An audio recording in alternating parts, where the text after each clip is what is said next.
Спорт менен машыгасызбы? Ооба, Айзада мырзага окшош эркек деген айткандар көп болобу? болот. Жалкооңуз баткармайбы? Аябай. Макияжды ар дайым өчүрөсүзбү?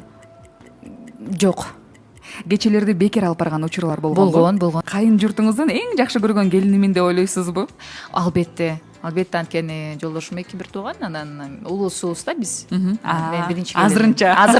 Ооба. Мен студенттик күндөрдө көптөгөн телевиденияларга, радиолорго баргам.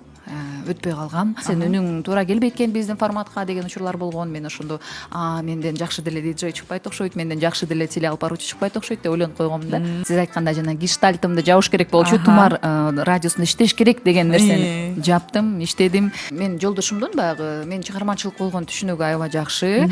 Эми баягы чегиңди бил деп айтат. Анан бирок баягы мен журналистика тармагындагы кесибимди улантууга ар дайым кубанычта. Кайдан бул идея келди?